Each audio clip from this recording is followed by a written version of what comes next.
What are you hiding under that thing? Contraband, or just bad hair? That's what the senior flight attendant snarled at the quiet black girl in seat 24A, just seconds before she ripped the silk scarf off her head. She thought she was flexing authority. But here's the shocking twist: she had no idea she was assaulting the daughter of the airline's billionaire CEO. Welcome to Dark Stories, where we uncover tales of justice that hit hard. What started as a petty, racist power trip at 30,000 feet exploded into a scandal that rocked the company to its core and ended more than one career before the wheels ever touched the ground. Want to know how one cruel act sparked a corporate revolution? Stick with us on Dark Stories, because this tale of karma is just getting started. The air in the cabin of Orion Air Flight 88, from London Heathrow to New York's JFK, was a familiar cocktail of recycled oxygen, faint jet fuel, and the low, humming anxiety of 300 souls suspended 7 miles above the earth. For Imani Sterling, seated in window seat 24A of the economy cabin, it was the smell of home. After a year abroad studying art history in Florence, the sterile scent of an airplane was the final sensory gate before she could once again breathe the chaotic, beloved air of her native New York. She was deliberately inconspicuous. Her attire was simple: comfortable joggers, a well-worn university hoodie, and a beautiful silk headscarf. The scarf, a vibrant tapestry of deep blues and shimmering gold thread, was more than an accessory. It was a gift from her late grandmother, a tangible piece of her heritage, and a comforting presence in the anonymous bustle of international travel. It was wrapped elegantly around her head, covering her braids in a style that was both regal and modest. Imani cherished these moments of anonymity. Being the only child of David Sterling, the formidable CEO of Orion Air, meant a life lived under a microscope. Her childhood was a blur of private jets, five-star hotels, and the suffocating pressure of being the heir apparent. This year in Italy was her one act of rebellion, a chance to be just Imani, the girl who could spend hours staring at a single Botticelli fresco, not Imani Sterling, the corporate princess. Flying home on a standard commercial ticket in the back of the plane was her final taste of that precious freedom. It was also, as her father had half-jokingly suggested, a way for her to be his eyes and ears in the air. The flight attendant in charge of her section was a woman named Claire Vance. Claire was in her late 40s, with a face that seemed permanently etched with a look of mild disapproval. She had been with Orion Air for 22 years, and in her mind, this seniority entitled her to a level of deference that modern passengers rarely provided. She moved through the cabin with a practiced, brittle efficiency, her smile never quite reaching her cold, assessing eyes. Claire had been passed over for a promotion to cabin supervisor twice in the last 3 years, a fact that festered within her like a low-grade infection, poisoning her interactions with both colleagues and customers.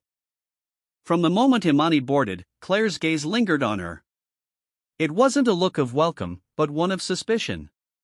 She saw a young black woman in sweats and a hoodie occupying a window seat, and her mind, a Rolodex of ingrained prejudices, instantly categorized her. The first interaction was minor, a harbinger of the storm to come. Imani was carefully placing her small leather satchel, containing her sketchbook and laptop, under the seat in front of her. "That needs to go in the overhead bin," Claire said, her voice sharp, cutting through the cabin noise. Imani looked up, surprised. "Oh, it's quite small and fits perfectly here." The website said one personal item. "I don't care what the website said. I care what I'm saying," Claire snapped, her hand on her hip.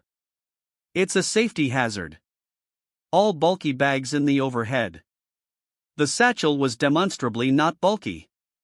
A man across the aisle had crammed a duffel bag twice its size under his seat without a word from the crew. Imani, not wanting to cause a scene, simply nodded. "Of course, my apologies." She stood, retrieved the bag, and found an empty space in the bin above. As she sat back down, she caught the eye of a young, nervous-looking flight attendant whose name tag read Chloe.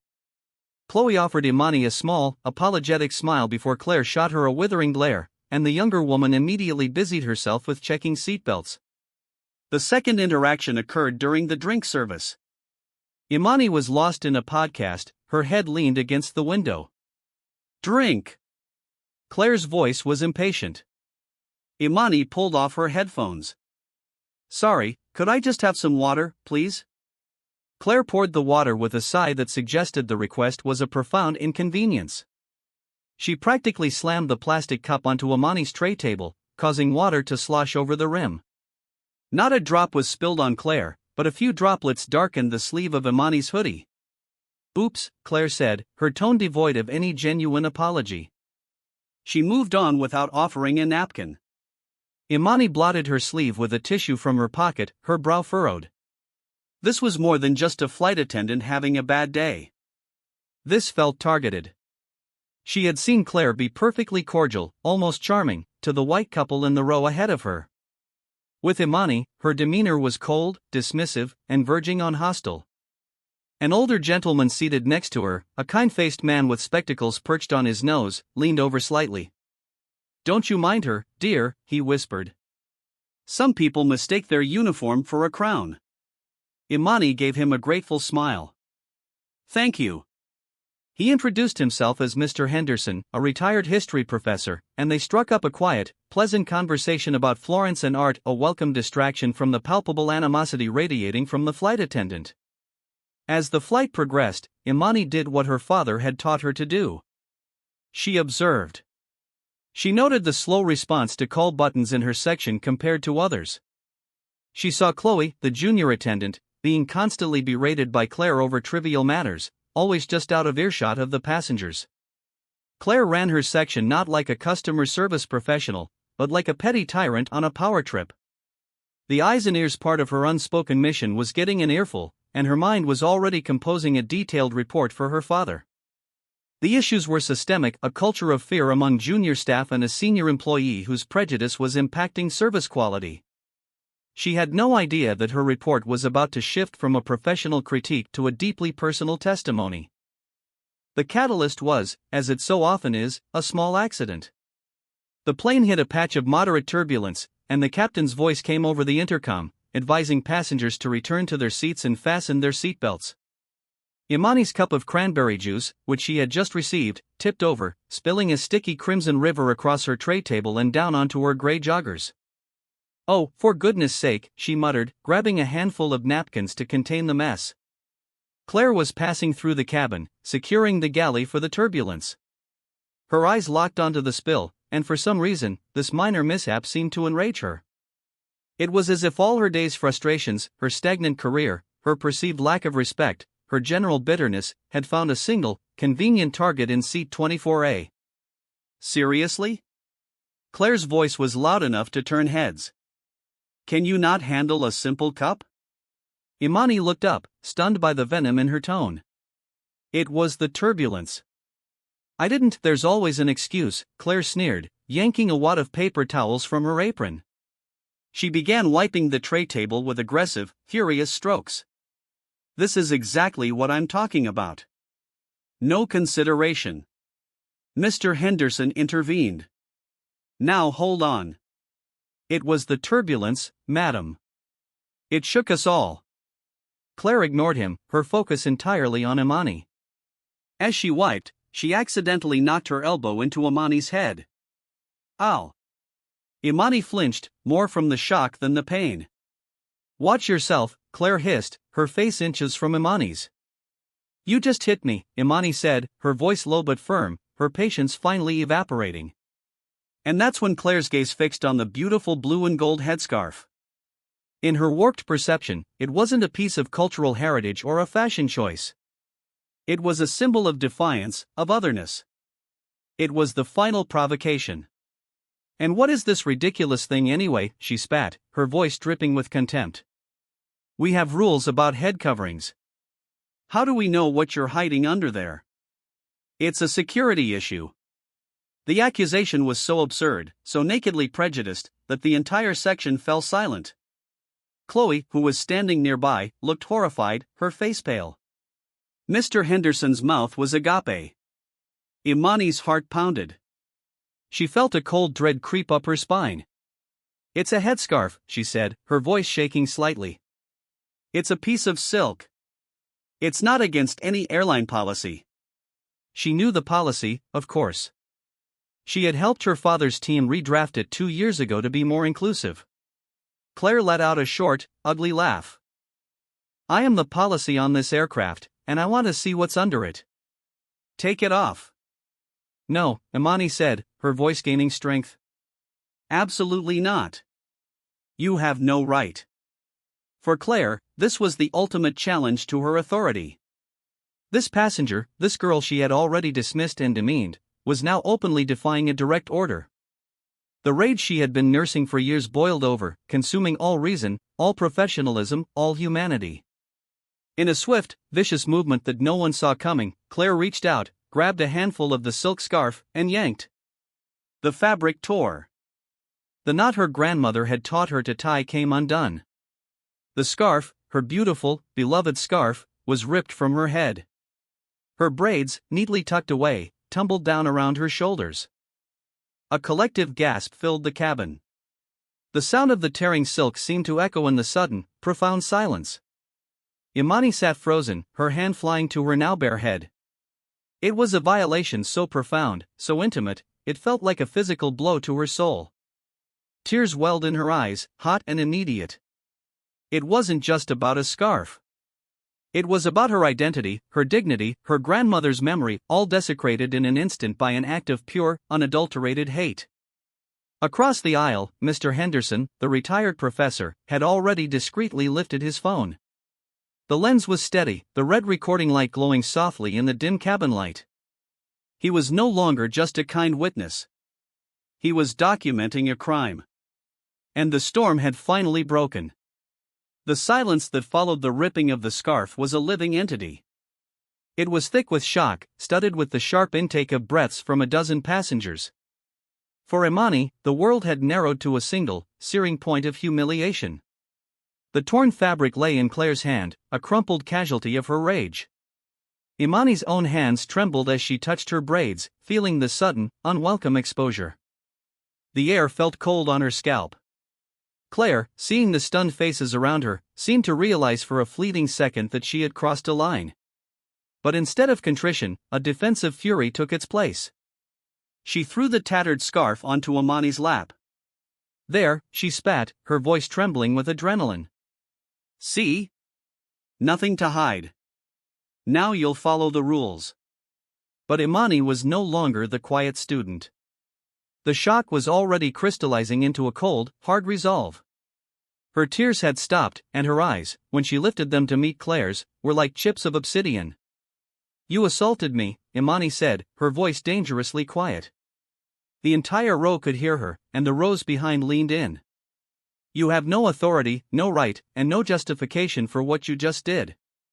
I have every right, Claire shot back, her voice rising to a shrill pitch. I am senior crew on this flight. I am responsible for safety and security. You were being defiant. She was doing nothing of the sort, Mr. Henderson's voice boomed from the adjacent seat, making Claire jump. I have witnessed your behavior towards this young lady since she boarded. It has been unprofessional, hostile, and utterly unwarranted. What you just did was not a security measure. It was an assault. And I, for one, am an official witness. From the back of the section, another voice piped up. He's right. We all saw it. It was disgusting. Claire's face, already flushed, turned a blotchy, furious red. She was losing control, and she knew it. She turned her eye on the only person she thought she could still intimidate. Chloe, get the captain now. Tell him we have an unruly, non-compliant passenger in 24A. Chloe stood rooted to the spot, her eyes wide with terror. She looked from Claire's contorted face to Imani's dignified, steely composure. She saw the torn scarf. Doing what Claire asked felt like a betrayal of her own conscience. Chloe, did you hear me? Claire shrieked. Hesitantly, Chloe nodded and scurried towards the front of the plane, her movement stiff with conflict. Imani took a deep breath, composing herself with a grace that seemed almost impossible under the circumstances. She carefully picked up the two pieces of her grandmother's scarf, her fingers tracing the ragged tear. The gold threads seemed to weep under her touch. She folded them gently, reverently, and placed them in her satchel. She did not try to cover her head again. She would not hide the evidence of what had been done to her. A few minutes later, Captain Miller arrived. He was a man in his late 50s, with a stern jaw and an air of beleaguered authority. He was a pilot's pilot, excellent in a storm, but less adept at navigating the turbulent emotions of his passengers. He saw a commotion, and his first instinct was to quell it as quickly as possible. He was met by Claire, who immediately launched into a frantic, self-serving version of events. "Captain, thank God. This passenger," she said, gesturing to Imani, "was refusing to comply with safety regulations. She was wearing an unauthorized head covering, became verbally abusive when I asked her to remove it, and was causing a disturbance." Captain Miller looked at Imani, his expression hardening. "Miss, I need you to understand that the flight crew's instructions are not optional." Imani met his gaze without flinching. "Captain, your flight attendant is lying. She targeted me from the moment I boarded. She verbally harassed me and then she physically assaulted me by ripping my headscarf from my head. I have never been non-compliant. I simply refused her unlawful demand to remove a personal item of religious and cultural significance." "Religious?" Claire scoffed. She was listening to pop music on her headphones. "My faith and my taste in music are not mutually exclusive," Imani replied coolly. "Nor are they any of your business." The captain was now caught between a senior crew member he had flown with for years and a passenger who, while articulate, fit a certain profile in his by-the-book mind. He sighed, wanting this to be over. "Look, things have clearly gotten heated," he said, directing his words to Imani. "Perhaps your scarf was not in compliance." "Captain," Mr. Henderson interjected, his voice firm. "With all due respect, you are being misinformed. Your crew member, Miss Vance, is the aggressor here. She initiated every confrontation. What she did was an act of public humiliation and bigotry. I have the entire incident on video." That last sentence hung in the air. Claire's face went white. Captain Miller's eyes narrowed. "Sir, recording the crew is against policy," he began. "Protecting myself and documenting an assault is my right," Mr. Henderson countered. "And I will gladly show this footage to the Port Authority Police, the FAA, and any news outlet that will listen the moment we land at JFK." The captain was cornered. A formal complaint was one thing. Viral video evidence was a corporate catastrophe.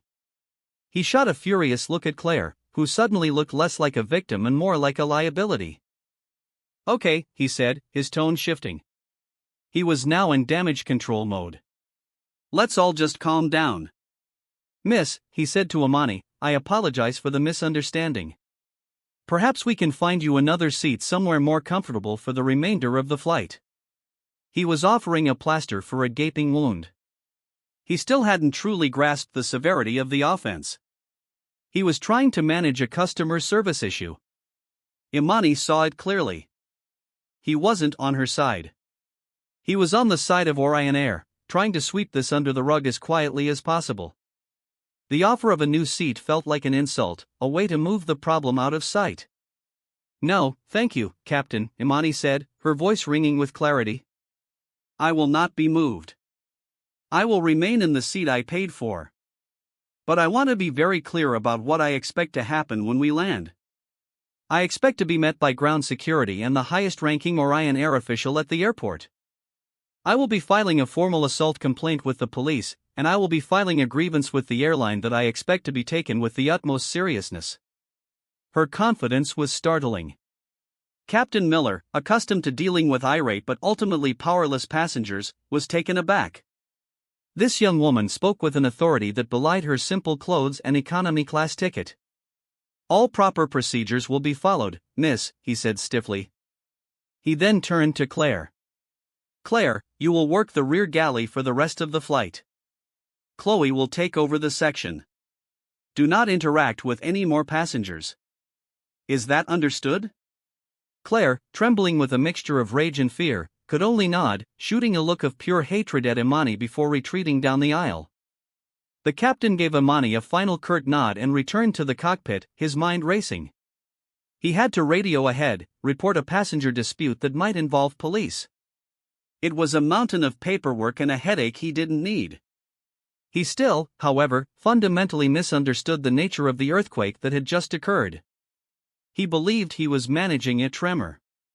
He had no idea he was standing at the epicenter. As Chloe took over, her hands were shaking.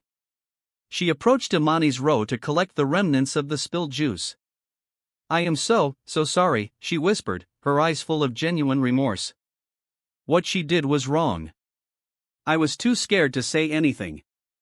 Imani looked at the young woman and saw not an accomplice, but another victim of Claire's bullying.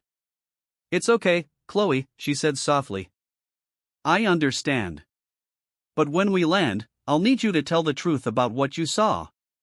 Chloe bit her lip, her fear warring with her conscience. After a long moment, she gave a small, determined nod. "I will." For the last 3 hours of the flight, an uneasy truce settled over the cabin. Passengers in the section spoke in hushed tones, occasionally glancing at Imani with expressions of sympathy and awe. Imani herself remained preternaturally calm. She opened her laptop, not to watch a movie or listen to music, but to write. She typed furiously, her fingers flying across the keyboard. She documented every microaggression, every hostile word, every detail of the assault. She quoted Claire's slurs, described the captain's dismissive attitude, and noted Chloe's fear. It was not just a complaint, it was an indictment. As the plane began its final descent into New York, the familiar skyline appearing through the clouds, Imani felt a strange sense of calm. The girl who had boarded this plane in London, seeking a final few hours of anonymity, was gone. In her place was Imani Sterling, daughter of the CEO, yes, but more importantly, a woman who had just been handed a powerful, painful, and deeply personal reason to enact the very changes her father had talked about for years. She sent a single encrypted text message. It was short and to the point: Flight 088, code red, meet me at the gate. No fanfare, just Ken Matthews and the head of in-flight services. "We have a problem." The recipient was her father, David Sterling. The message landed in his phone just as he was sitting down for a board meeting. He read it, and his blood ran cold. Code red was their emergency signal, reserved for dire personal or professional crises. It had only been used once before, when Imani had been hospitalized with appendicitis in Florence. He stood up abruptly, his face grim. "Gentlemen, I'm afraid something has come up. We'll have to postpone." He walked out of the boardroom, already dialing Ken Matthews, his stern, fiercely loyal head of North American operations. The storm had made landfall, and the reckoning was about to begin. The moment the wheels of Orion Air Flight 88 touched down on the tarmac of JFK International Airport, a subtle but significant chain of events was set in motion. While Captain Miller was guiding the Airbus A330 towards its gate, a series of urgent, encrypted communications were already crackling between the airport's control tower, Orion Air's ground control, and a few very important, very nervous executives. Inside the cabin, the usual post-landing ritual began. The chime sounded, seatbelts unbuckled, and people began to stand, eager to escape the metal tube. But a palpable tension remained around row 24. Claire Vance, who had been hiding in the rear galley, emerged with a face like thunder, refusing to make eye contact with anyone. Captain Miller's voice came over the PA, but his standard farewell speech sounded strained. He made one final, crucial announcement: "Ladies and gentlemen, we ask that you please remain in your seats for a few moments. We need to allow some passengers to disembark first." This was unusual. A low murmur went through the cabin. Most assumed it was for a medical issue or a tight connection. Claire shot a triumphant, knowing look towards Imani. She clearly believed the unruly passenger was about to be escorted off by police, a final, vindicating act in her twisted narrative. Imani remained seated, her expression unreadable. She saw Chloe giving her a worried look and offered a small, reassuring nod. Mr. Henderson, next to her, had his phone tucked away, but he was ready. He had already airdropped the video file to his personal cloud storage for safekeeping. The jet bridge connected with a dull thud. The cabin door hissed open. The first people to board, however, were not Port Authority police officers. They were two men in impeccably tailored dark gray suits. The first was Ken Matthews, Orion Air's head of North American operations, a man with a reputation for being a corporate shark, his face a permanent mask of intense focus. The second was Robert Pullman, the global head of in-flight services, who had flown in from Chicago that morning. Both men looked grim and deeply anxious. They walked past the first-class and business cabins, their eyes scanning the seat numbers. Captain Miller and the cabin supervisor met them at the entrance to the economy section, their faces a mixture of confusion and apprehension. "Ken, Robert, what's this about?" the captain asked. "We had a minor passenger dispute. I was handling it." Ken Matthews held up a hand, cutting him off. His gaze was icy. "Your handling of it is precisely why we're here, Captain. Stand aside." The two executives continued down the aisle, their expensive shoes silent on the carpeted floor. They were followed by two members of the airport's official ground security team. The passengers watched, utterly bewildered. The men stopped at row 24. Ken Matthews' severe expression melted away the moment he saw Imani. It was replaced by one of profound concern and deference. "Miss Sterling," he said, his voice low and respectful. "Are you all right?" The name dropped into the cabin's atmosphere like a 10-ton weight. Sterling, as in David Sterling, the CEO. The name emblazoned on the side of the very plane they were sitting in. A wave of understanding, followed by sheer shock, rippled through the nearby passengers. Whispers erupted. "Sterling? Did he say Sterling? The CEO's daughter? No way."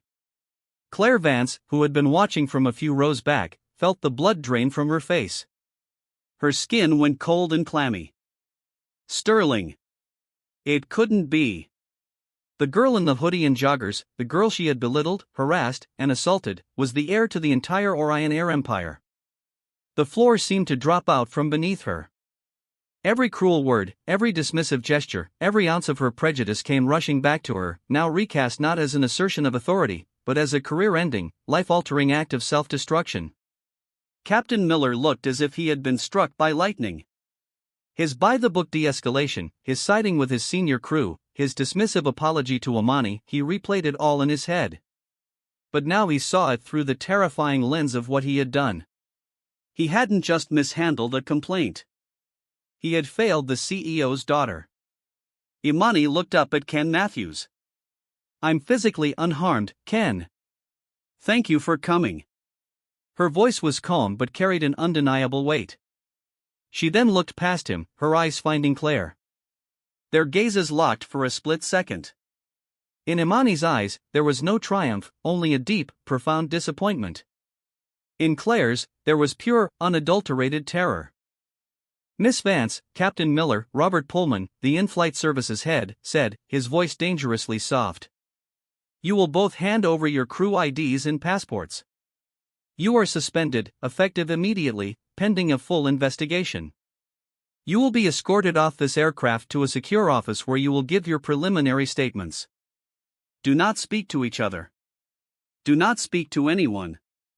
Claire began to hyperventilate. No, it was a misunderstanding. I thought, she stammered, her carefully constructed reality shattering into a million pieces. "Be silent," Ken Matthews commanded, his voice like a whip crack. His earlier concern for Imani was gone, replaced by a cold fury directed at the crew. The security team stepped forward. One motioned for Claire, the other for Captain Miller. The captain, pale and shaken, complied immediately, his professionalism a thin veneer over his shock. Claire, however, seemed to crumble. Her legs buckled slightly, and she leaned against the seat for support, muttering, "My career, my 22 years." Imani stood up. "Mr. Henderson," she said, turning to the man beside her. "I cannot thank you enough. Would you be willing to provide your video and a statement to Mr. Matthews and Mr. Pullman?" Mr. Henderson, though stunned by the revelation of Imani's identity, nodded firmly. "It would be my honor, young lady. Justice must be served." Imani then looked at Chloe, who was standing by the galley, looking as if she wanted the floor to swallow her whole. "Chloe," Imani said, her voice softening. "It's all right. All I need you to do is tell them exactly what you saw. The truth will be enough." Chloe looked at the powerful executives, then at Imani, and finally at the disgraced Claire being led away. She took a deep breath and nodded, tears of relief and fear mingling in her eyes. "Yes, Miss Sterling, I will." As Imani, Ken, and Robert prepared to disembark, a passenger from the row behind spoke up. "That flight attendant. She deserved that. What she did was horrible. We'll all give statements if you need them." A chorus of agreement followed. The entire section had become a crowd of witnesses, united in their disgust for Claire's actions. Ken Matthews nodded. "Thank you. An airline representative will be here to take your contact details. You will all be compensated for the disturbance." Imani, flanked by the two senior executives, walked off the plane. She didn't look back. As she stepped into the jet bridge, the flash of a phone camera went off from the terminal window. Someone had seen the commotion and recognized the executives. The story was already starting to leak. They didn't go to the main terminal. They were led to a discreet VIP lounge reserved for high-level staff and dignitaries. Inside, waiting on a plush leather sofa, was her father. David Sterling was not a man given to overt displays of emotion. He was a titan of industry, known for his steely demeanor. But when he saw Imani, his face softened with a father's love and worry. He stood up and enveloped her in a hug. "Are you okay?" he asked, his voice thick with emotion. "I'm okay, Dad," she whispered into his shoulder, finally allowing herself to feel the full weight of the ordeal. A single tear traced a path down her cheek. "But the airline isn't." He pulled back, his expression turning grim. "I know. I've seen the preliminary report from the captain and the frantic messages from Ken. Tell me everything." For the next hour, Imani recounted the entire flight, from the first snide comment about her bag to the final violent act of ripping her scarf. She was clear, concise, and unflinching. She presented her detailed notes, the ones she had typed on the plane. David Sterling listened in silence, his anger a palpable force in the room. It was a quiet, cold fury that was far more terrifying than any shouting rage. When she finished, he was silent for a long moment. "The systemic rot is deeper than I thought," he said finally. "Claire Vance is a symptom. The disease is a culture that allowed her to fester for 22 years. The captain's failure to see a clear case of assault for what it was, that's an institutional failure. He Luke. System, D at his daughter, at the strength in her eyes that mirrored his own. This isn't just about firing a flight attendant and a captain. This is a watershed moment for Orion Air. This is where we either become another corporate cautionary tale or we burn it all down and rebuild it right." Just then, Ken Matthews re-entered the lounge, his phone in his hand, his face pale. "David," he said, "we have a problem. Mr. Henderson's video. Someone must have sent it to a news aggregator. It's online. It's already got 50,000 views. The title is Orion Air Flight Attendant Violently Attacks Black Passenger."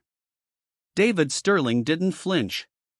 He looked at Imani, then back at Ken. "Good," he said, his voice like ice. "Let them see. Let the world see who we were, because I'm about to show them who we are going to become. Get our PR team. Get our legal team. I'm calling an emergency press conference for tomorrow morning. And my daughter," he said, placing a proud hand on her shoulder, "is going to be right there with me." The hard karma had begun. It was not just coming for Claire Vance. It was coming for the entire airline. The video was a firestorm, shot from the steady hand of Mr. Henderson. It was raw, undeniable, and utterly damning. It captured the venom in Claire's voice, the absurd accusation of Imani hiding something, Imani's firm but calm refusal, and the shocking, violent rip of the scarf. It was less than 60 seconds long, but it was 60 seconds of pure corporate poison. By the time the sun rose over New York City, the video was not just viral, it was a global phenomenon. #Orion Air Assault, #Justice for Imani, and #Fire Claire Vance were trending worldwide. News outlets from CNN to the BBC had picked it up, playing the clip on a loop. Orion's meticulously crafted image of premium, friendly service was being torched in real time. The initial statement from Orion Air, a hastily written piece of corporate jargon about investigating an incident and taking matters seriously, was torn to shreds by the public. It was seen as weak, insufficient, and insulting. The company's stock, when the market opened, plummeted by 9% in the first hour of trading, a loss of over $400 million in market value. Inside Orion corporate headquarters, it was chaos. The legal department was inundated with calls. The PR team was in full-blown meltdown. Sponsors and corporate partners were threatening to pull their contracts. While the corporation reeled, the personal reckoning for Claire Vance and Captain Miller was swift and brutal. Claire's interview, conducted in a sterile, windowless room at the JFK corporate offices, was a disaster. She entered with a misplaced sense of defiance, still clinging to the belief that her 22 years of service would shield her. She was met by Ken Matthews, Robert Pullman, and a stone-faced senior lawyer from the airline's general counsel. She began with her practiced lies. The passenger was agitated and non-compliant. "I was following security protocols." She became aggressive. The lawyer simply slid a tablet across the table. "Miss Vance, this is footage from the incident. We also have sworn, notarized statements from 9 other passengers and 2 of your fellow crew members, including Miss Chloe Jensen. Would you like to revise your statement?" Claire watched the video. She saw her own face, contorted with a rage she barely recognized. She heard her own voice, shrill and hateful. She saw the gasp of the passengers, the shock on Imani's face. The foundation of her self-deception crumbled. She began to cry, not tears of remorse, but tears of self-pity. "I've given this company my life. 22 years. I've had a perfect record. One mistake, one bad day." "One mistake?" Robert Pullman interjected, his voice dripping with disdain. "Our preliminary review of your file shows 17 informal passenger complaints against you in the last 5 years, all for rude and aggressive behavior. All of them were smoothed over by your previous supervisor, who has since been fired. Your perfect record is a lie. Your bad day was simply the day you got caught." The final nail in the coffin was Chloe's testimony. The young flight attendant, speaking to the investigators with Imani's quiet encouragement fresh in her mind, detailed not just the assault, but the months of bullying, the constant microaggressions, and the toxic work environment Claire cultivated. She was the voice of every junior employee who had ever been afraid of a senior tyrant. Claire Vance was terminated for gross misconduct, effective immediately. Her severance was voided. Her pension was frozen, pending legal review. A note was placed in her permanent file that would effectively blacklist her from ever working for a major airline again. As security escorted her from the building, she was a broken woman, but not a repentant one. She was a victim in her own eyes, undone by a world that had, she believed, conspired against her. Captain Miller's fate was different, but no less severe in a professional sense. His interview was a somber affair. He didn't lie, but he did try to justify his actions through the lens of protocol. "My priority was the safety of the flight and de-escalation. I was given false information by a trusted senior crew member." "Your priority, Captain," the lawyer stated coolly, "is the safety and well-being of all passengers. You witnessed a potential hate crime and treated it as a customer service inconvenience. You failed to protect the victim. You failed to properly investigate. You sided with the aggressor. That is not a failure of protocol. It is a failure of judgment." Captain Miller was not fired. Firing a senior pilot with an otherwise exemplary flight record would be difficult and legally messy. Instead, he was grounded indefinitely. He was stripped of his captaincy and demoted. To ever fly for Orion Air again, he would have to undergo a 6-month unpaid retraining program, including extensive courses on de-escalation, cultural sensitivity, implicit bias, and conflict resolution. It was a humiliating fall from grace, a message to every other pilot in the fleet that turning a blind eye was not an option. But the real karma, the hard karma, was not just about 2 employees. It was about the entire corporation, and David Sterling was about to be its instrument. The next morning, he stood before a wall of cameras at the announced press conference. The room was packed. He was not flanked by lawyers or PR handlers. He was flanked by his daughter, Imani. Imani was no longer the anonymous student. She was dressed in a sharp, elegant business suit, her braids styled in a graceful updo. She wore no headscarf. Her presence was a powerful, silent statement. David Sterling stepped to the microphone. He looked tired, but his eyes burned with intensity. "Good morning," he began, his voice steady. "Yesterday, on one of our flights, a passenger was subjected to a horrific, unprovoked assault by a member of our crew. That passenger was my daughter." A wave of murmurs and camera flashes swept the room. "But that fact is irrelevant," he continued, his voice rising. "She should not have to be my daughter to be treated with basic human dignity. The uniform of an Orion Air employee is not a license for bigotry. The seat on our plane is not a stage for abuse. We failed. I failed. Our culture failed. And for that, I offer my deepest, most profound, and unreserved apology to Amani and to every single passenger who has ever been made to feel unwelcome or unsafe by our staff." He then laid out the hurricane of consequences. Effective immediately, Claire Vance has been terminated. Captain Miller has been grounded and demoted. But this is not enough. This is not about one or two bad apples. It's about the entire orchard. He announced the Amani Initiative, a top-to-bottom $10 million overhaul of Orion Air's corporate culture. First, all 15,000 global employees, from baggage handlers to the board of directors, would be required to undergo a new, mandatory, and rigorous DEI, diversity, equity, and inclusion training program designed by leading experts. Second, a new independent civilian complaint review board was being established, giving passengers a direct and powerful channel to report misconduct with real investigative power. Third, a zero-tolerance policy for discrimination and harassment was being implemented, with immediate suspension as the minimum penalty. Fourth, he announced the creation of a new executive position, Chief Culture and Experience Officer. This person would report directly to the CEO and have the power to enact systemic change across the entire company. Then came the final twist. "The board has approved my recommendation for this new role," David said, his voice filled with pride. "The first Chief Culture and Experience Officer of Orion Air will be the woman who inspired this change. The woman who showed grace and strength in the face of ugliness, and the woman who understands better than anyone what our customers deserve, my daughter, Amani Sterling." He stepped aside and gave the podium to Amani. She looked out at the sea of faces, her gaze steady.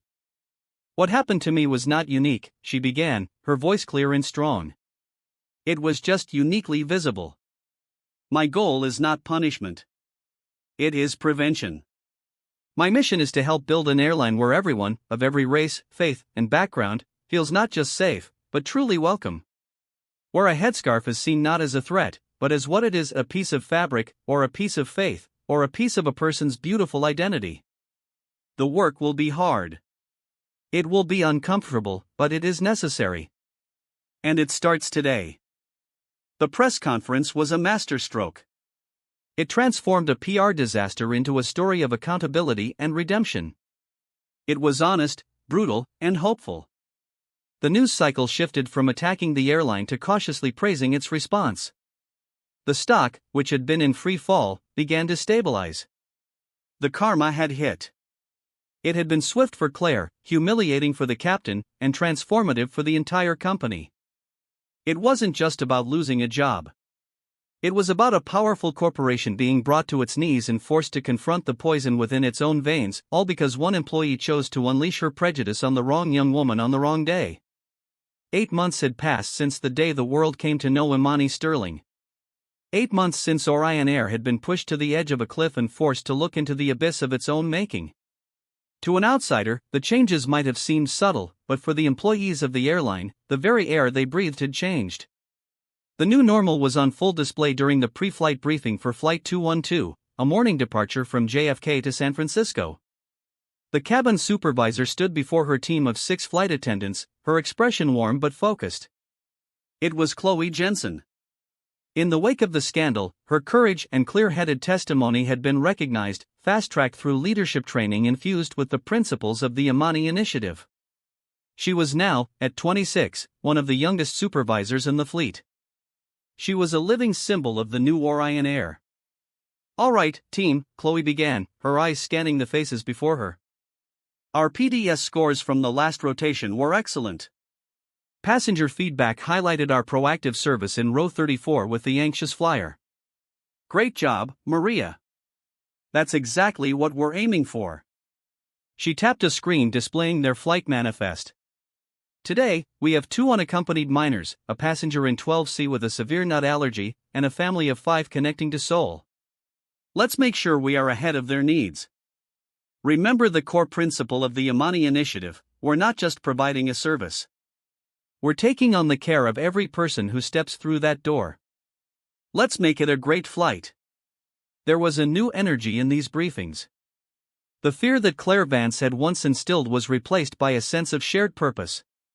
However, not every heart and mind had been won over. Standing in the back of the group was Gary, a flight attendant with 25 years of service. His posture was perpetually slumped in a state of weary cynicism. To him, this was all a performative charade. Later, in the galley during the flight's quiet cruise, he cornered a younger attendant named Ben. "Can you believe this?" Gary muttered, vigorously polishing a coffee pot. "PDS scores, taking on their care. We're not social workers. We're here to pour drinks and make sure they don't open the emergency exit. All this walking on eggshells. I miss the old days when you could just tell someone to sit down and shut up without needing to file 3 reports about their emotional well-being." Ben, a graduate of the first wave of the Yamani initiative, shifted uncomfortably. "I don't know, Gary. I think it's better now. People seem happier. We seem less stressed." "Happier?" Gary scoffed. "We're terrified. One wrong word, and you're hauled in front of that civilian board nonsense. It's a witch hunt. Just remember, kid, this airline cares about one thing: money. All this dignity stuff will last until a real high roller complains.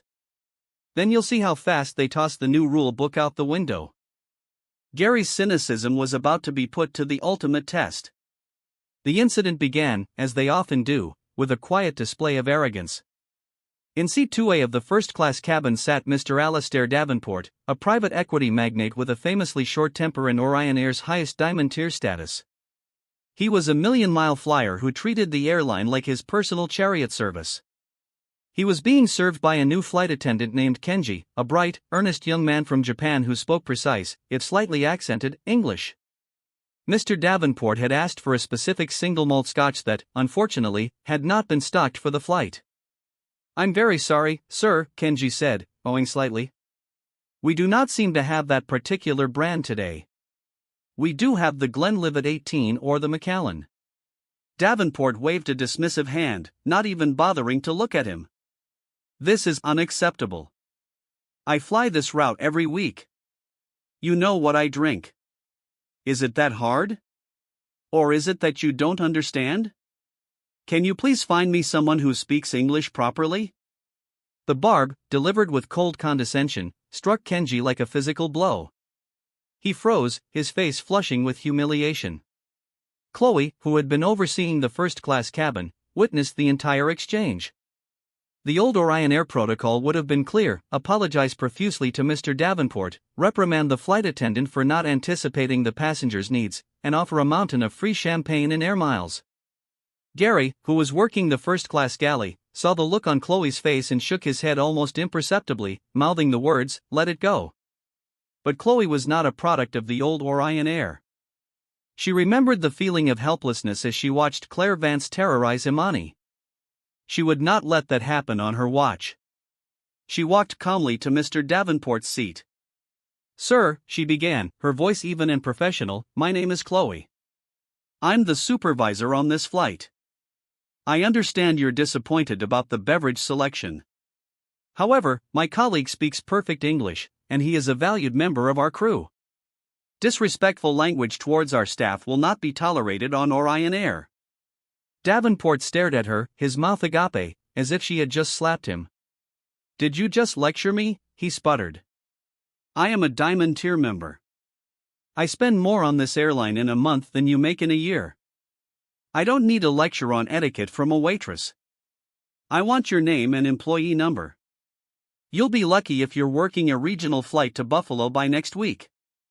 "My name is Chloe Jensen," she replied, her heart pounding but her voice steady. "And per the passenger and crew bill of rights, which is in your seat pocket, creating a hostile environment for the crew or other passengers is grounds for a formal warning. Please enjoy your flight." She turned and walked away, giving Kenji a supportive look as she passed. Gary watched from the galley, his eyes wide with a mixture of terror and disbelief. The gauntlet had been thrown down. Within an hour of landing, Alastair Davenport had filed a furious, multi-page complaint, demanding Chloe's immediate termination for unprecedented insubordination and disrespect. The complaint was automatically flagged and sent directly to the Civilian Complaint Review Board. The CCB convened the following Tuesday. The room was quiet and serious. The retired judge, Judge Miller Thompson, presided. Mr. Henderson, the passenger rights advocate, reviewed the file, his expression grim. They had Chloe's report, a statement from Kenji, and a corroborating email from a woman in seat 3B who had overheard the exchange. "Let's pull Mr. Davenport's file," Judge Miller Thompson said. The file was illuminating. Over the past decade, Davenport had been the subject of 12 similar complaints from crew members, citing verbal abuse, condescension, and demands for special treatment. In every single case, the airline had sided with him, issuing apologies and bonus miles, while the employees received a note in their file to provide more attentive service. Mr. Henderson looked up from the report. "This is the very rot the Yamani Initiative was designed to cut out," he said. "For years, we've enabled this man's abusive behavior because of his status. The question before us is simple: do our new rules apply to everyone, or only to those in economy class?" The decision was unanimous. 2 days later, two things happened. First, Chloe received a personal call from Imani Sterling. "Chloe," Imani's voice came through the phone, warm and proud, "I just read the CCB report. I wanted to call you personally and thank you. You were brave, professional, and you embodied everything we want this airline to be. Thank you for protecting your team." The second thing was an official registered letter sent to Alastair Davenport's Park Avenue office. It informed him that, after a full review of his complaint and his history with the airline, the CCB had exonerated Miss Jensen completely. Furthermore, due to his violation of the Bill of Rights, his Diamond Tier status was suspended for 1 year. Elite status at Orion Air, the letter concluded, is a privilege built on mutual respect. It is not a shield for abuse. The news of the board's decision spread like lightning through the airline's internal network. For the first time, the crew saw that the new rules had teeth. They saw that management would defend them, even at the risk of losing a wealthy customer. Gary, hearing the news in a briefing room, was utterly silent. The cynical armor he had worn for years had been pierced. The airline had chosen its people over $1 million account. That same week, Captain Frank Miller prepared for his first flight back in the captain's seat. His 6 months of retraining were complete. He was a changed man, quieter, more observant, humbled. His first officer for the flight was a sharp, young black woman named Maya. He greeted her with a genuine smile and listened intently during her briefing. As they prepared for takeoff, Captain Miller picked up the microphone for the welcome announcement. He went through the standard information, flight time, weather, and then he paused. "And finally," he said, his voice resonating with a new, quiet authority that had been absent before, "I want to thank you for flying with us. Our shared goal is to get you to your destination safely and on time, in an environment of mutual respect for everyone on board. Thank you for helping us create that space together." He clicked off the microphone. In the quiet hum of the cockpit, he looked out at the vast expanse of the sky. It was the same view he had seen for 25 years. But today, for the first time, the horizon felt truly clear. The echoes of the past were fading, replaced by the steady, promising hum of a new evolution. So, what is the ultimate lesson from the story of Imani Sterling and Orion Air? It's that karma, when it truly hits, isn't just about a single moment of payback. Hard karma is a tidal wave of change. It wasn't just that a hateful flight attendant lost her job. It's that the toxic culture that protected her for 2 decades was exposed and dismantled. It wasn't just that a captain was demoted. It's that an entire system was forced to relearn its definition of duty and care. The story of Flight 88 reminds us that one person's dignity is never a small thing, and that true power lies not in a uniform or a title, but in the courage to demand accountability. A single act of prejudice, born in ignorance, led to a corporate revolution. If you believe that accountability is non-negotiable and that everyone deserves to be treated with respect, hit that like button, share this story with someone who needs to hear it, and make sure you subscribe to Dark Stories for more incredible tales of justice and karma served. What did you think of the CEO's response? Let us know in the comments below.